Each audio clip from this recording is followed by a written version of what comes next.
So we started this series. Josh kicked off this series last week where we're looking at MissUnderstood, women in the Bible. And Josh said it, the reason we're doing this series is because one Sunday after church, somebody came up to me and said, I'm like cool with your church and everything, but I'm not cool with your God because God hates women. And I was like, I looked through the pages of the Bible and I was like, I don't think we know the same God. And I started saying, like, do you know, like, this girl and this woman and this woman and this woman? And they're like, oh, no, I not her. Like, oh, yeah, they're in the Bible, and God does amazing things through them. Like, who says a woman can't be a military hero? Did you all hear last week a woman was a military hero with a Deborah? Isn't that an awesome thing that would blow our minds if we read God's word, right?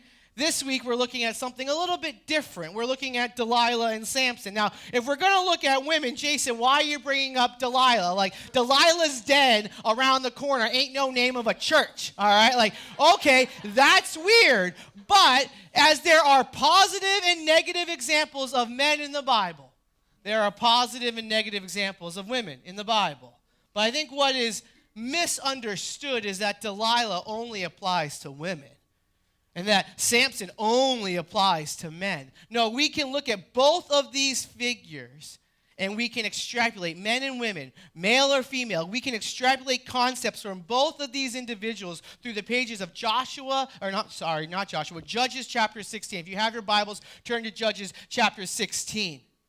We're going to be there, and we can learn something from both of these figures. Like I prayed, my wife and I just got back from a cruise where we were celebrating 10 years of marriage, and we were talking. Yeah, it's an awesome thing. No one thought on day one that we would make it, but we did. I'm just kidding, everybody. And no, we didn't. And many more to go. And so we were looking like, man, like what has God done over the last 10 years? It has been awesome. Never did we think that we would have 2 dogs and that we would have 3 kids and a home and a church, and it blew our mind. And as we were talking, we were looking back on the last 10 years, both positively and negatively, to say, like, man, we've grown and we've learned. And one of the times in our lives where we grew the most was less than a year in our marriage. We were down with some friends vacationing down in Florida, and I got a phone call saying, Jason, are you sitting down?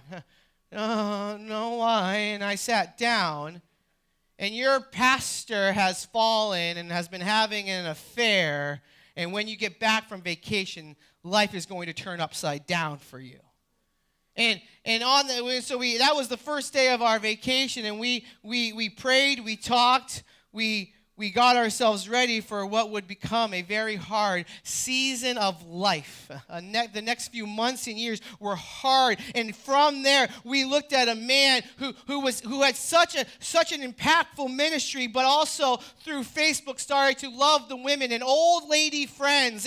And so Ava and I started having discussions like, how could this not be us? What can we learn from this? And what we learned from this individual was that he came from a seminary that had many people graduating from the seminary, going into a pulpit, and then loving the ladies, and then falling away from the ministry. And when the seminary studied all of these fallen pastors, they said, here was the most common phrase of all these people that are now out of the ministry. The most common phrase was, it will never happen to me. I didn't need to guard against ladies because I thought it would never happen to me. And so Ava and I sat down, and I had to tell her, I was like, I'm a moment away from an affair. Now, that's not a fun conversation. Ava responded like you're like dead silence, like, huh? Like, what? And no, that's not what I mean, Ava, but what I mean is I want that attitude. What I mean is I want to have my guard up so that I know it could happen at every moment, so I could protect myself against it, so that we can set up boundaries. Ava, I'd rather you attack me for my boundaries being weakened than my morality being weakened. Let's attack the boundaries before we get to the place of the morality being in place. And so Ava and I started putting in boundaries so that we wouldn't fall out of ministry and say, well, I never thought that would happen to me. And so Samson and Delilah are two individuals that have their guards down, and we have to learn from this. Here's how it starts in Judges chapter 16. Now, Samson went to Gaza. Now, for you and I, we may not fully understand this, but Gaza is like going into enemy territory. If Samson is a Jewish person, he's going into enemy Philistine territory, and he's not going to Washington, D.C. or New York City or some coastal type town. It's like him traveling through the country and going to what would be like for us, Kansas City. He's so prideful in who he is as a military person that he goes intentionally throughout the territory and finds himself into the heart of the territory. And there he saw a prostitute. He obviously cares nothing for God's law. And he went into her. Now they were told that Samson has come here. So he doesn't make it a secret. He's not visiting the prostitute just at night. It's not a secret. Samson is there. He's not trying to hide his sin at all. He cares nothing about being seen in enemy territory, and he cares nothing about being seen with a prostitute. You see pride all of a sudden creeping into this section. And they surrounded the place, and they set an ambush for him at night at the gate of the city, and they kept quiet. They kept quiet all night, saying, "Let us wait until light of morning, then we will kill him." But Samson lay till midnight, because he knew he was a wanted man, and he didn't really care to have his guard up, so he didn't care to, who cares about their military plan? They surround him. And at midnight he arose and took hold of the doors at the gate of the city and two posts, and pulled them up, bar and all, and put them on his shoulders and carried them to the top of the hill that is in front of Hebron. Now, we think that's a hill just like off in the distance. That's 40 miles away. He took city gates, which are known for protecting a whole city, that would protect from a whole army coming in and penetrating an entire city. So this isn't like you go to somebody's backyard and you open up the gate. This is a giant gate that Samson, in his God-given strength, rips up out the ground, puts it on his shoulders, and travels some 40 miles to make a point. Now, the editor, if you look at this section, he goes to a prostitute. And the person writing this book doesn't try to hide that Samson is a moral idiot. He's not trying to cover up for Samson. And Samson is somebody that understands the plan. He understands what the army is going to do. He gets around it. He saves himself, but not his people. He cares more. This feat of ripping up the city gate and walking around is a self-serving thing, because he's just trying to save himself. I am wearing Celtics green because I am from Boston. I didn't want you guys to get confused like I support the Jets or the Eagles. Those are not two. I like classy organizations as somebody that grew up in New England. I like the classiness that is Tom Brady and Robert Kraft and all of those individuals. And sadly, I do have to say that now kiddingly, don't I? Because Robert Kraft is now in the media. Robert Kraft, what first came out, and when it first came out, I had all my college buddies in my fantasy football league texting me, and they weren't saying very nice things that could be repeated from the stage. And Robert Kraft at first was said to be part of a sex trafficking ring down in Jupiter, Florida.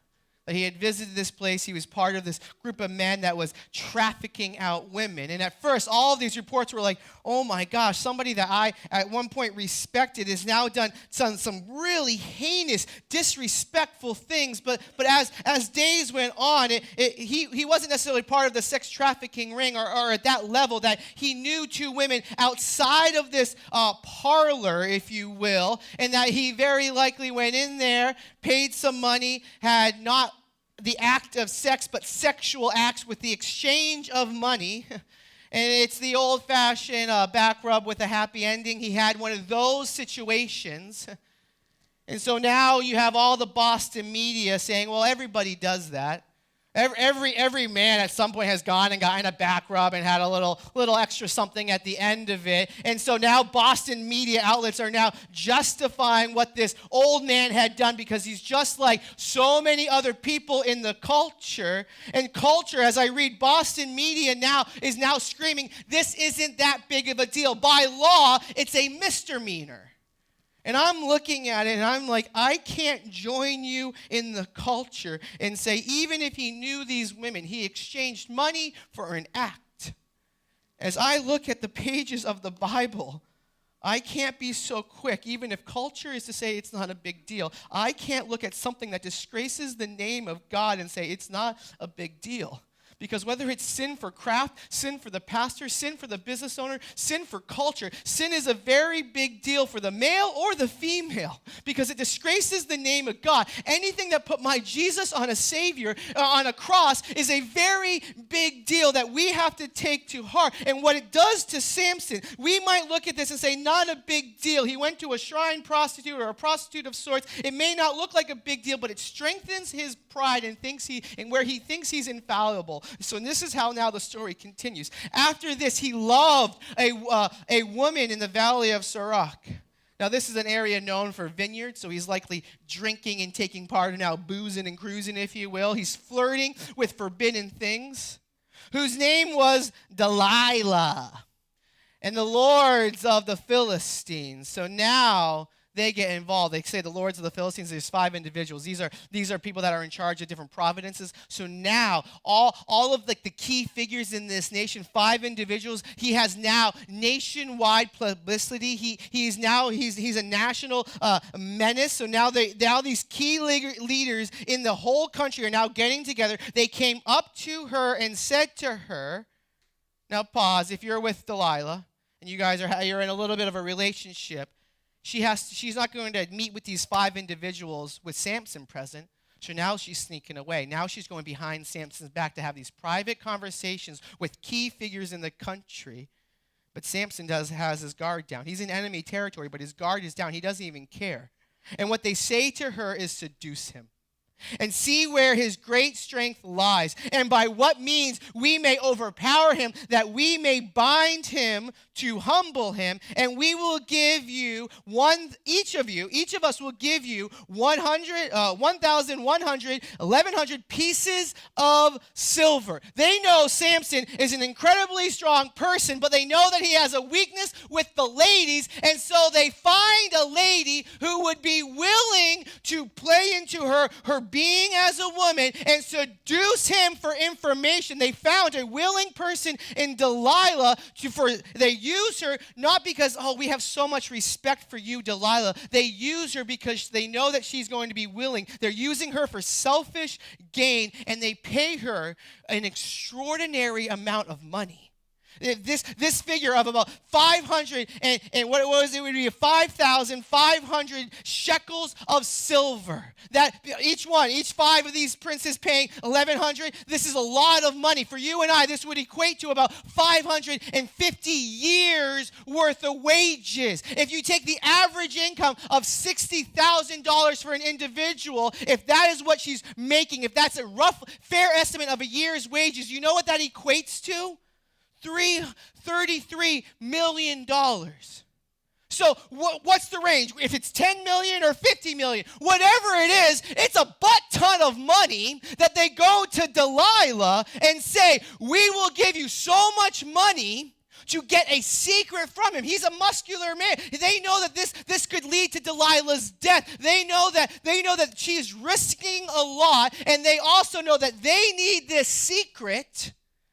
And so they go after her with a whole bunch of money, and the question becomes, what would you and I do for a lot of money? Where would we lack integrity for a whole lot of money? Now, when I meet with my college buddies or when I'm out with people that I don't typically know and I'm trying to start conversation, I think outside the box. I'm kind of a weird person in conversations and social settings and stuff. And so sometimes I like to throw a question out on the table, just like completely off the wall, just to spark conversation. And so sometimes one of my go-to questions has always been how much would it cost for a company to pay you for your forehead? And I follow up with like, okay, so if Pepsi wanted to tattoo your forehead with the Pepsi logo, and you have to display your forehead with the tattoo of Pepsi for the rest of your life, you could never cover it up. How much would your forehead cost for advertising? And that it's a very weird question. I acknowledge like not a normal human being would ask a question like that, but also what is not normal is when somebody says, well, if it's a free tattoo, I'll do it. Or I would do it for $100, or normally the typical answer is usually $1 million. $1 million, you can buy my forehead. And I don't necessarily know what my price would be, but we would do a whole lot of things for money, would we not? I want to celebrate for a second somebody that's a dear friend, a family, the Engroffs that are dear friends to me. She was working as lead of our GE, and then she was convicted that she wanted to put more time into her family, and so she leaves her paid position here at Wellspring, and she was going to do a little bit more with nursing, but also be able to invest more into her family. And as she's transitioning out of Wellspring, as she's transitioning back into a nurse for hospice, she was then confronted with an option. You can work part-time, which part-time pay, or you can work full-time with full-time pay. And so she was looking at that, and recently in a sermon we had discussed how we needed to let family values and family priorities guide how we make decisions.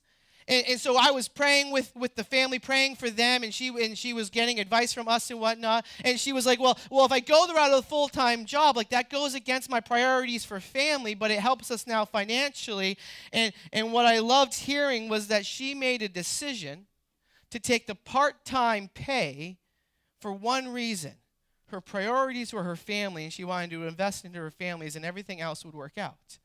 And so she's a woman that didn't allow money to guide and change her morality, her morals, her priorities, her values. And I'm so thankful for that. God looks at, or these men look at Delilah and say, we can offer her money. We can take her seductive power as a woman and say, we can use that for negative, selfish gain. And does that mean that as we look at this story, because Delilah does that Samson is without fault? No. In this story, both of them are stupid. Both of them are people that we don't want to look at them and say, man, they are both at fault, and they both struggle with pride. They both struggle with self-interest. And so where is pride going to become your downfall? Where would you say, well, she's the seductive type. That would never be me until it's not. Where do you look at your outer strength with muscles and say, well, my outer strength must mean that I have inner strength until it's not? Does your appearance on the outside lead to how you treat men or women? Does when you look at people asking you questions, why do they go to Delilah? Because they knew that she might welcome this. So if somebody's going to you with the temptation to do wrong things, to lie on an expense report, or to lie on a timesheet, or to do something that is immoral, two questions must be asked. Who am I hanging out with that they want me to do stupid, awful things? And the second question that you have to ask is, why do they think that I would be willing? What do I communicate? What am I putting off that they might think that I would be willing to do this to a man, or to cheat, or to lie, or to do whatever? It has to ask a question of ourselves that I would welcome this in my life? No. And so here's how it plays out. So Delilah said to Samson, please tell me where your strength lies and how you might be bound so that I could subdue you. She's not hiding a darn thing. She says very bluntly what I want to have happen. Tell me your secret, because I want to take over you. And he's blinded by self-satisfaction, so he plays a little bit of a game. Think about it. What good is it going to come from Delilah knowing this information? Nothing. But Samson plays along. Samson said to her, if you bind me with 7 fresh bowstrings that have not been dried, then I shall become weak and be like any other man. Then the lords of the Philistines brought to her 7 fresh bowstrings that had not been dried up, and she bound him with them. Now she had the men lying in ambush of the inner chamber, and she said to him, the Philistines are upon you, Samson. Now, think about this. If you're Samson, if your guard is up, you told her a lie. But in lying to her, she acted upon the lie. So now you know she really means what she's going to say, that if you tell her, she's going to do something about it. All right, but Samson is like, oh, this is all fun, okay? But he snapped the bowstrings out like a thread on a flax that snaps when it touches the fire. So the secret of his strength was not known. And Delilah said to Samson, behold, you have I don't know how she sounded, but behold, you have mocked me and told me lies. Please tell me how you might be bound. And he said to her, another lie. If you bind me with new ropes that have not been used, then I shall become weak and be like any other man. Samson isn't angry that she acted upon, and so he just keeps lying in his lust for her.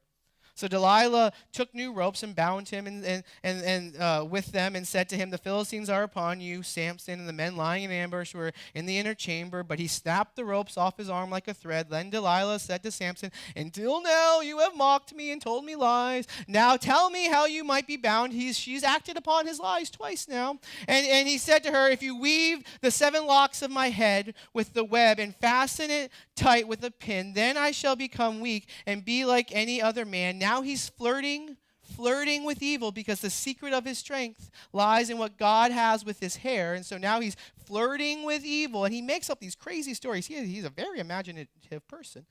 And so while he slept, Delilah took the 7 locks of his head and wove them into the web, and she made them tight with the pin. And she said to him, the Philistines are upon you, Samson. But he awoke from his sleep and pulled out the pin from the loom in the web. And he said to him, How can you say you love me and that I love you? You know, like how that would come across in the text, like, I love you. When your heart is not with me, you have mocked me these 3 days, and you have not told me where your great strength lies. And when she pressed him hard with her words day after day and urged him, his soul was vexed to death. Now, if we know 2 things about Samson, he is very imaginative, and he's a very sound sleeper, because all this is happening in his sleep. And she's not getting anywhere, and so she says, how can you say that you love me? How can you use the words, I love you, I love you, I love you? And Samson is seemingly playing along. He's not arguing that love, but the love that I know is not self-seeking. The love that I know is kind. The love that I know isn't rude. The love that I know isn't revengeful. The love that I know doesn't keep any records of wrong. The love that I know isn't any of these things. The love that I know isn't easily angered. And so this situation isn't built on love, because love isn't at play in any of this. What's at play here is lust. They're both confusing lust with love, and so now they're going these routes of like, oh, I want your body, and now I'm going to use the word love to get you to do things that you shouldn't be doing, and I'm going to say things, oh, like, how can you say you love me? Sleep with me. Like, no, you idiot, don't do it. That's not love, that's lust. We do. When our crutch, when our vices in life don't work, what happens? We go to other vices. One of the reasons I can say that is because some of us have this vice of social media and communicating and saying things and communicating with other people until Facebook and all of their stupidity switches their servers, and we survived the great blackout of Instagram and Facebook for about 12 hours. We're all scrolling our phones like, my story isn't updating me. He's not texting me back. And there were phones that were destroyed. And life ended for so many people because Zuckerberg switched the servers this week. What did you do to survive the blackout? You know what people did? You know what saw a boost in their ratings and in their usage? Pornhub. People stopped using social media, and one site saw a huge increase while Facebook had its blackout and Instagram had its blackout. Pornhub. Because when one vice doesn't work, we gravitate to the other. These are 2 people blinded by love, lust. It would never happen to me. And it led Samson to exploit women. Nowhere in the Bible is God good with exploiting women. God's standards for the treatment of women is to treat them with the highest standard of respect, majesty, dignity, because if men and women are equally built and made in the image of God the Creator, then we treat everybody with respect. Samson does not see that. And so Samson would be one that would go to the porn. Samson would be one that would go to the affairs. Samson would be one that would go to the sexting and say, it's not a big deal until it is a very big deal. He goes to this vice. They go to these vices, and sex and money and these things prove to have a seductive nature in their own lives, and they succumb to it. You got the promotion and you've made more money. You took the promotion saying, it will make me more generous. Has it made you more generous when money was dangled in front of your eyes? When you got the promotion, have your morals slipped because money has this way of gripping you? To say that sexual sin, I believe that there's somebody in this room that why did I come to church today that they're talking about Samson and Delilah? This is weird, but I know that there will be people today that need this out. It's time for that gut check of where sexual sin might be creeping at the door, ready to engulf you. Take heed of this warning that God is dropping in your lap right now. Because Samson will be vexed to death by a woman thinking that he has no other option but to tell her the secret. All he has to do is run, have nothing to do with it. And so this is how the story then plays out. And he told her all of his heart and said to her, a razor has never come upon my head, for I have been a Nazarite to God from my mother's womb. In my head, if my head is shaved, then my strength will leave me and I shall become weak and be like any other man. His appearance is normal, but the secret lies in what God does through his hair. He's supposed to be separate. His hair is an object lesson of holiness, to be set apart, to be seen as different. Samson in this day and age has probably longer hair than anybody else. And he knows full well that he is supposed to be set apart for the purposes of God. And when Delilah saw that he had told her with all of his heart, he sent and called the lords of the Philistines, because at this point they left. And now she needs to get them back. But she doesn't love Samson, right? She's trying to get the dude killed, saying, come up again, for he has told me with all of his heart. And the lords of the Philistines came up to her and brought the money in their hands. Payday is coming for Delilah. She made him sleep on her knees, and she said to a man and had them shave off the 7 locks of his head. And then she began to torment him, and his strength left him. And she said, the Philistines are upon you, Samson. And he awoke from his sleep and said, I will go out as other times and shake myself free. But he did not know that the Lord had left him. He thought in his pride that he could take this on like he had done it in so many times past. And the Philistines seized him and gouged out his eyes, and brought him down to Gaza, where this whole story began for us, and bound him with bronze shackles, and he ground at the mill in the prison. That was something reserved for prisoners and for slaves. But his hair on his head began to grow again after it had been shaved. There's a proverb that says, can a man scoop fire into his lap without his clothes being burned? Samson did not have his guard up. He thought, I can flirt with women, I can do things with women, I can flirt with my own strength, and it will never cost me a thing. Time and time again, the wall of his pride was building up, and the fire on his lap eventually took hold, and he was burned. The hypocrisy of Delilah is saying, love, love, love, all the while I want to seek your utter destruction.